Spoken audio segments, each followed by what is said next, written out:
Hey everybody, welcome to another semester. If you're brand new to Canvas, there's a couple things you really need to know. I want to show you that here real quick. So I'm going to use LineWorker 1A because I think I've got a lot of you that are new this year. So we'll go and see exactly what that's going to look like for you, so I can show you where some of the settings are that are going to be really important to you. So here I am. I'm looking at it the same way you should be looking at it. If you're in 1A, this is the first little module you should see, and we'll go over how that works in just a second. What I really want to look at first is some account settings. Now, the school gives everybody a default email address that nobody ever checks. Unfortunately, Canvas uses that as your default email address, so the first thing you really want to do is take care of that. So I'm going to go over here to my account, and I'm going to go to Profile, and of course I'm in Student View, so I can't see that, so I'm going to leave that real quick just so you can see it. There you go. Now here's my profile. Now your stuff will be in the same place. It'll just look a little different. The biggest thing over here is email addresses over here. You want to add an email address. Now you're going to put in whatever that email address is. You're going to hit the register button, and it's not going to confirm that email address until you go and go to that email that it sends you and click on confirm, and then it'll be one of the emails that show up in this list over here. Then you can come over and you can say, well, use this one as my primary email address, or use that one. Now I never check this one, so I use this one all the time, so that's the one I want Canvas to use by default. Once you got that, there's some other stuff here you can do if you want to. It's not a big deal, you don't have to. But the other thing you really want to do is go down here to edit settings. Now here you can also pick your default email address. So you want to make sure that you're using the one that you actually check, and don't forget to hit update settings. Now this is the one I want, so I'm not going to change anything. Now the other really important thing is notifications.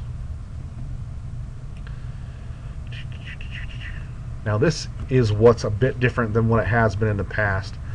There's a lot of different things that Canvas can notify you when they change, especially if due dates change, and especially if you guys, more importantly, announcements, because if for some reason we're going to cancel lab or something's happening like that, we'll send out an announcement so you can get it. Now for all those things, there's announcements right there. You can pick whether you get that right away when it happens, which is probably the best for announcements. You can get one email a day, or you can get it once a week, or not get it at all. And you can actually choose depending on which email address you have too. Maybe you want something right away on your main email address, but you don't want to get too much spam, so maybe you have another email address that you don't check as often, that you just have it send weekly or whatever. My advice is go to announcements. You want to get that notified right away, and probably due dates, and probably course content too, in case something new gets uploaded or something gets changed. You can find out right away, but it's important to go in and change that way, especially for announcements. You find out when things are going to happen.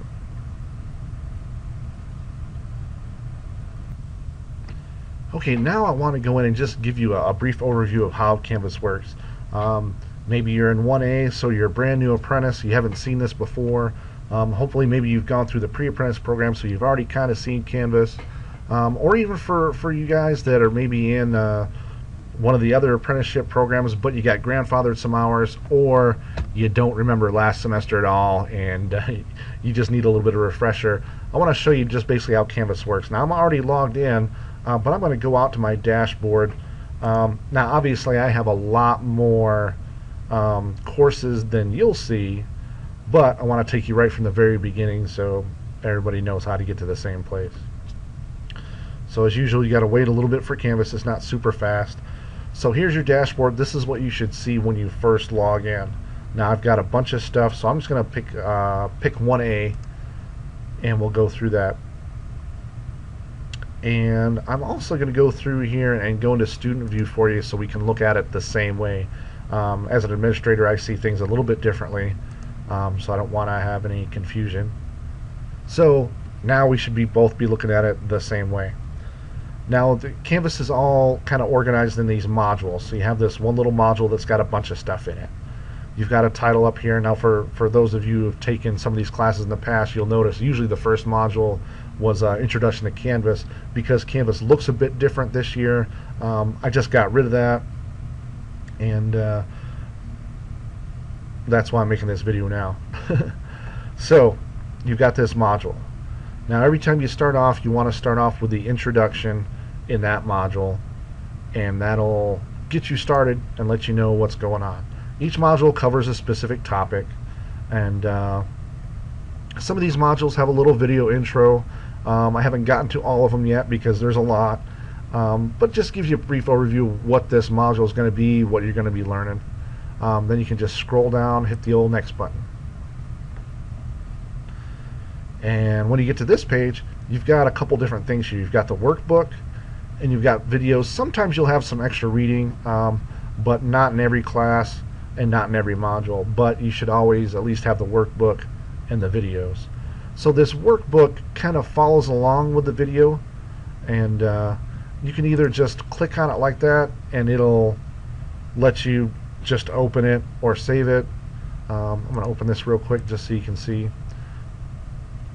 And this is the workbook. Now, the nice thing about the workbook is it also has some questions after every module in it.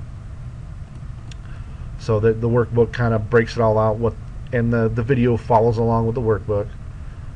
So we can get down, let's say we're looking at the first topic, T&D Systems Overview. Tells you what's going on.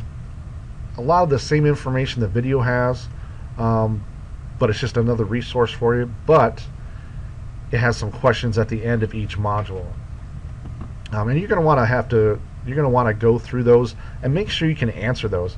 Sometimes I like to open this up while I'm watching the video. That way, as I'm watching it, I can start answering those and make sure I really understand what the video is trying to tell me. Okay, so with these videos, either you can just click on them, or you can actually download them if you wanted to just watch it later. But usually you just click on it. Sometimes they take a minute to load, but they'll just play like that. You can make them bigger, of course. A lot of apprentices just watch these on their iPhone even, or whatever device they want. Yeah, you'll learn to hate that music, that's for sure. So you just go through, you watch the videos. I try to break them up into the segments so you're not watching one huge long video all at the same time. Make it a little easier. But once you've watched them all, you're sure you can answer those questions, and in the workbook after every module, you can come here and check your answers, make sure you really understood what was going on. Again, this is by section, and these problem numbers are the same way they're numbered in the workbook. And then once you're pretty satisfied with that, then you can go on and hit next one more time, and that brings you to the quiz. Now about the quizzes, you get 3 attempts at each one, and each one has some due dates. Now the due dates for all these quizzes, I think for all the line worker apprentices, they're really there to kind of help you a little bit. I'm not going to take points off for anybody that submits anything late, but I found that when I don't put any due dates at all, everybody saves everything to the very last couple days of class, and then you're just trying to hurry up and get through and get them finished, and you're not getting any information out of it, and you don't always get it all done. So that's just to help you kind of do a little bit at a time to help motivate you a little bit. But you got 3 attempts at each quiz, and it'll take your highest score. So you just hit the old take the quiz button, and it'll take you to the quiz. And just some questions. If these are circles, they're just multiple choice. If they're squares, however, that means there's more than one of these that you have to click to get the entire answer right. So say it's something, let's see if I have one here real quick. I probably don't, of course, because I'm looking for one. You think I would have thought ahead and planned this out a little bit better, but I didn't. Let's see here. Here we go. Choose 2 types of insulators commonly used on transmission lines. Now right there it says 2 types of insulators. So you've got to get 2 of these. You're going to click on 2 of these to get the answer completely right. If you only click on one, you're not going to get complete credit for that question. So that's what the multiple answer is. Sometimes you've got drop downs. You just hit the little drop down box, pick the answer that you want. Make sure if there's more than one drop down, you get them all. More multiple choice. Sometimes there's true false. Sometimes there's some matching stuff and all kinds of different stuff. There's I don't think any just fill in the blank. So you don't have to worry about that, because fill in the blanks are often kind of hard for the software to grade, because if you capitalize it and I didn't capitalize the answer, or you put an S on the end, it marks it wrong, and that doesn't help anybody. But anyway, answer all those questions, then you hit submit quiz, and it'll tell you if you didn't answer some of them. And well, I'm gonna hit cancel. I'm gonna answer one more. Now I'm gonna submit it. Now see, I only have 19 that are unanswered. But I don't care, because that's all I want to answer for now. Remember, you have 3 tries at every quiz. And then there you go. You can take the quiz again. It'll tell you your score, all that stuff. If you're happy with that, and it'll tell you what you got right and what you got wrong. If you're happy with all that, you can scroll all the way down again and hit next. Excuse me. Or you can come back up here and go to the modules tab, and that'll take you right back to here, which is what you should see the first time when you log in. The other thing too, you can click on here, see your grades.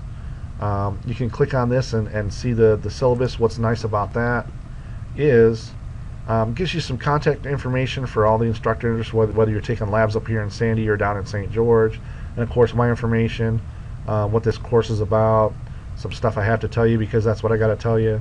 How the letter grades are calculated. But what's nice here, you scroll to the bottom and it has every assignment, every quiz in here, and its due date, so you can get another quick look at what quizzes you've done and you haven't done and when they're due. Another handy tab is the people tab. If you go to there, you can contact me or anybody else. Hey, there's Tyson. You can and Nathan. Let's see who else. I don't know. Raymond. Don't worry. Anyway, you can come in here. You can find me. I'm the only instructor listed in Canvas, but you can always contact me or anybody else through Canvas as well. Once this catches up here, my computer's getting a little old. Now I can send a message to that person, and you can. And unfortunately, right now, because I'm in student view, I can't send it to myself, but you'll be able to. So you can just send a message to somebody. That way it's right in Canvas. And also, for me, it's kind of nice because that way I have a record of any questions you've asked. And if I tell you, oh yeah, just do this one thing and I'll give you 5 points, and then 3 months later you say, hey, where's my 5 points? I'm like, I have no idea if I told you that or not, but I can go back this and I can see that. So it's good to be able to contact me, especially through Canvas. Discussions, if you guys want, you can always start discussions if you guys want to talk about something in one of the videos or anything else. Just of course make sure they're appropriate, and we'll be good. But that's kind of the down and dirty basics of how Canvas works and how your classes are going to work. If you have any other questions, just contact me or ask one of your instructors and they'll be happy to help. See you guys later.